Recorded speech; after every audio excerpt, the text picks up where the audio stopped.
So these chapters are kind of short, so we're going to read conveniently chapter 6, 7. Chapter 6 and 7. Don't come for me, y'all. I had to do it. That's what's going on right now. This 6, 7 thing. Hopefully it stopped. But we're going to read chapter 6 and 7 today. Chapter 6. The doll is crying again. I'm never having sex, Sasha says. She kneels between the clothing racks and lifts the doll out of its carrier.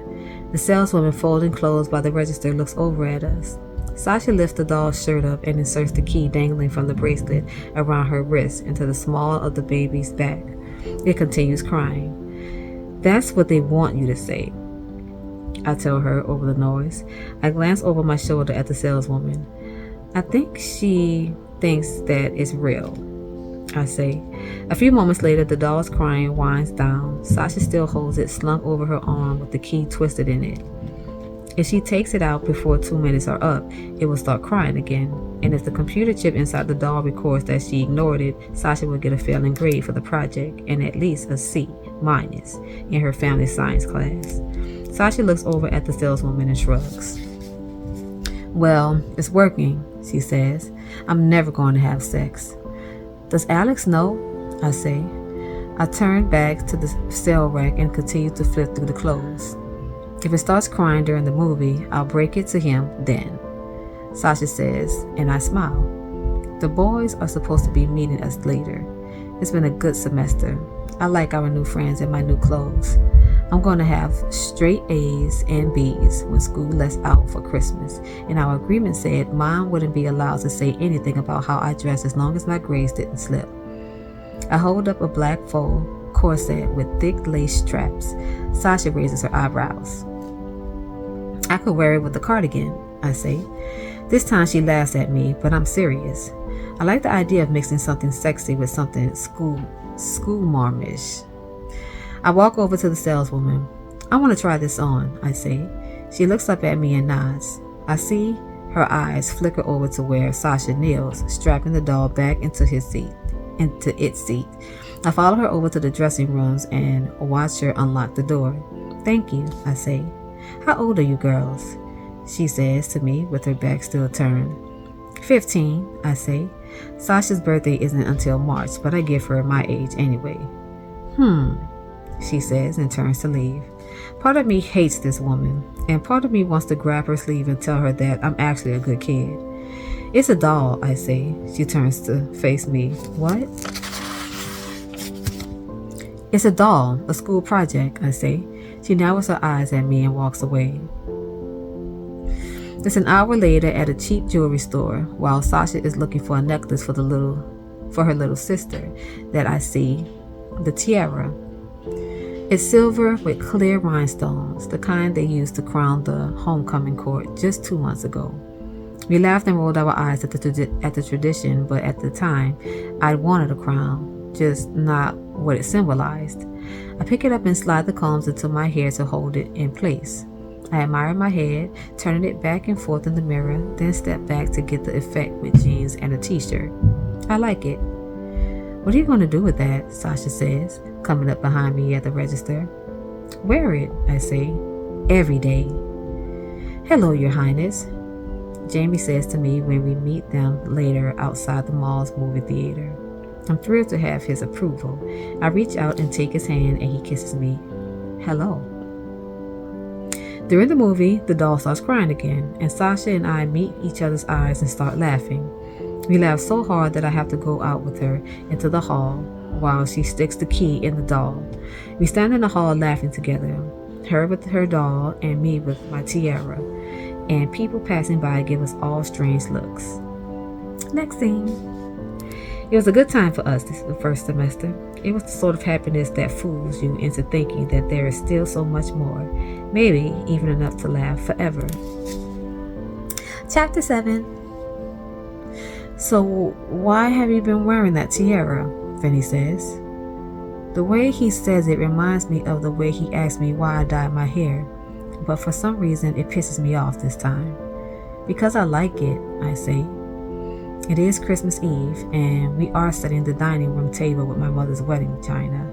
My father is drinking scotch in front of the Christmas tree. The mothers are in the kitchen. Okay, sorry, he says. I glance over him. He's wearing a red sweater that would look dorky on any other guy, but makes him look like he should attend a private school on the East Coast and spend his summers rowing or something. He's walking around the table, laying a napkin at every place. I follow behind him with the silverware. Sorry, I say.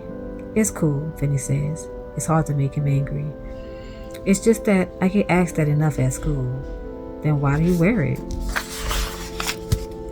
Because I like it, I say. But this time I smile and he laughs.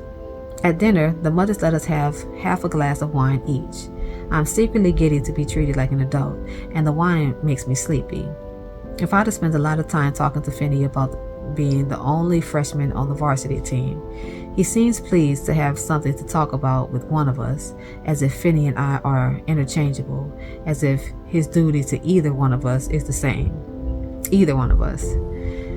It's easy to understand why he would think that way. The only time he is ever home for an extended amount of time is for the holidays, and Finney and Aunt Angelina are always with us then. Perhaps he thinks Aunt Angelina is his other wife. What?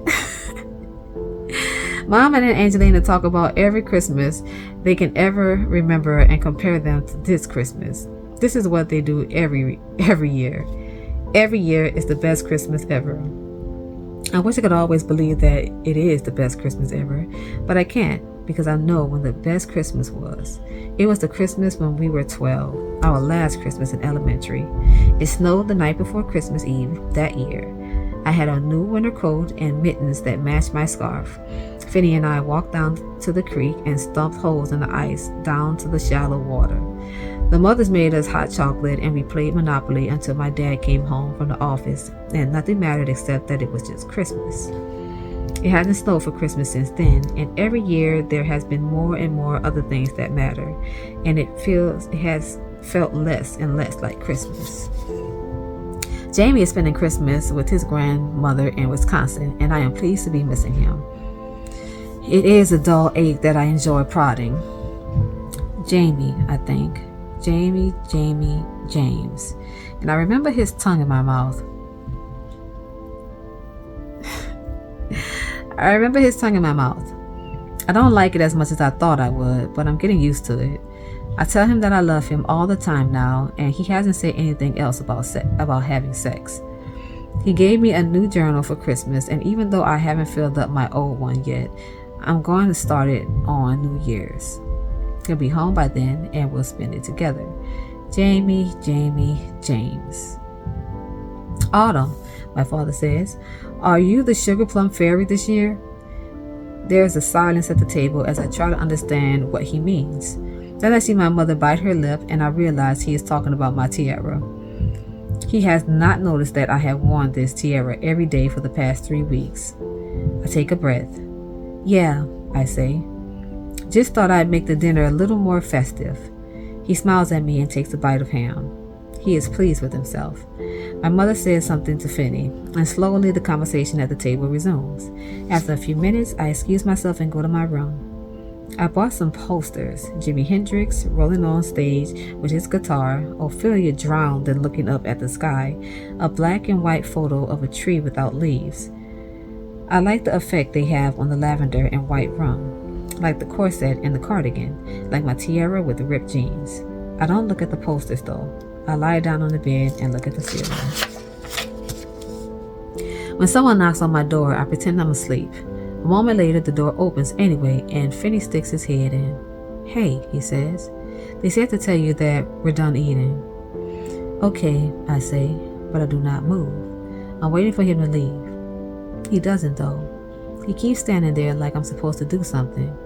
I do nothing. I look at the ceiling until he speaks again. It really sucks that he hasn't noticed, Finney says. At least my father's around for Christmas, I say. His expression changes only for an instant. Then it is as if a door has closed again. I didn't mean it like that, I say. It's fine, he says. Everybody's waiting downstairs. After he leaves, I lie in bed a little longer. I think about telling Finney how I don't care and how it hurts and how it doesn't really matter to me, but I wish it matters to my dad. I imagine that suddenly Finney is holding me and telling me it is okay, and he's saying that you can feel more than one way about a person. We go downstairs and he holds my hand while we watch It's a Wonderful Life together on the couch. When he and Aunt Angelina leave, he kisses me goodnight on the porch, and we see that it's starting to snow. I swing my legs over the side of the bed, wipe my eyes, and go downstairs. Is this Finney? Who the heck is kissing her? Am I tripping?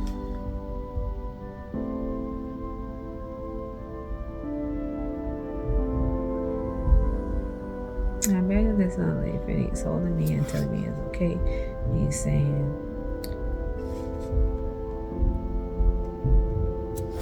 okay, whatever, brain. Maybe it's just late. Anyway, until next time, y'all, good night.